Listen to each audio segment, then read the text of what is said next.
There is a massive risk on the table that's a threat to everyone in the gig economy. Unfortunately, nobody can agree on it. In January, CPI increased 7.5% year over year. That's the fastest pace since 1982. Inflation is now a massive concern, especially for those in the gig economy. And this comes against the backdrop, a narrative that was being pushed just 3 or 4 months ago, that inflation was good for workers, that it would drive up wages, which means that workers would have a higher standard of living.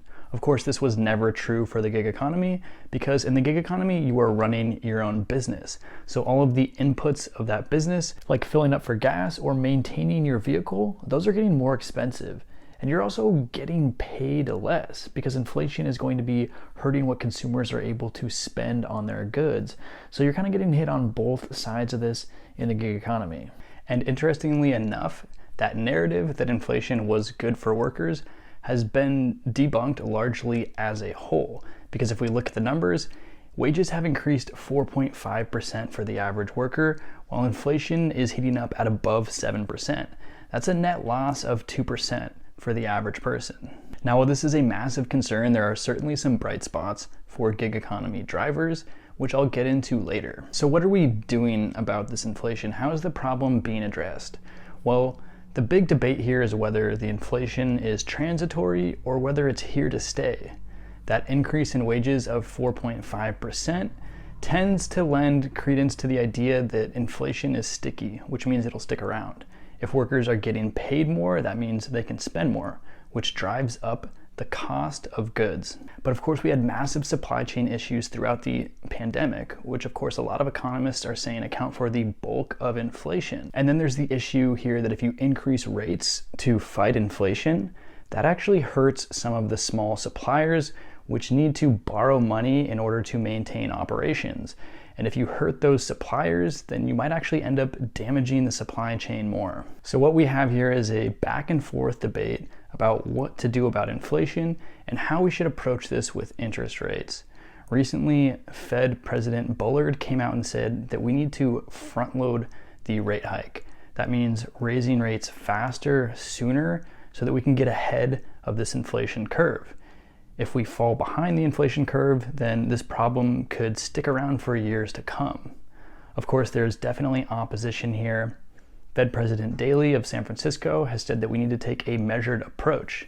She argues that oftentimes the Fed messes up interest rate hikes, we make some sort of mistake, and these mistakes can be very damaging to the economy. And she's certainly correct. The Fed almost always gets rate hikes wrong.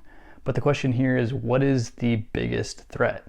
Is it raising rates too fast and hurting the economy, or not raising rates fast enough and having inflation stick around with us for years to come? And this is certainly a lot to think about for the average gig economy worker, who really just knows that when they show up to fill up for gas in between a delivery, in between a ride, that they are now seeing gas prices that are close to 50% higher than they were just a year or two ago. On top of that, the wages that they're paid out by DoorDash, Uber Eats, Lyft, Instacart, those are a flat rate. That means normally you're getting about $1 per delivery if you're delivering for DoorDash.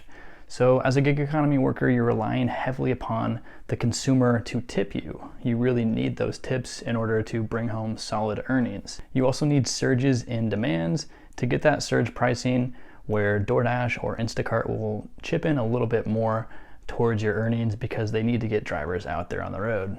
But when inflation increases and consumers start cutting costs, delivery of meals is one of the places where they're going to cut costs the most.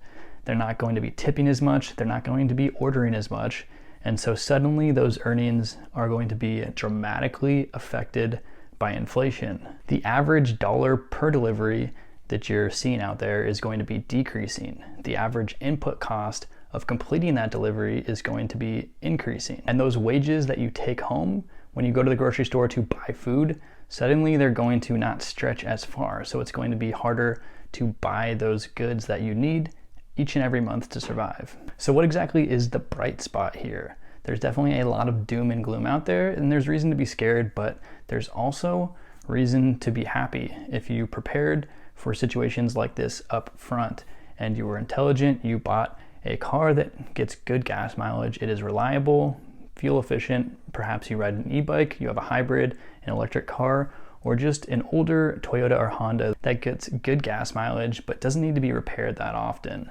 Suddenly, inflation is actually working as a barrier to entry for the gig economy, which has helped drivers in the last few months that were prepared up front, because someone new that wants to start delivering can't just go out and buy a used car to start working. Used car prices have seen some of the biggest increases out of all goods and services over the past year. So suddenly this playbook that DoorDash, Uber, Instacart, and Lyft had, where they could constantly bring on new drivers and replace you at a whim if they wanted to cut costs, if they wanted to get more drivers on the road so that they could keep supply up, keep it elevated, all of a sudden this playbook is no longer working.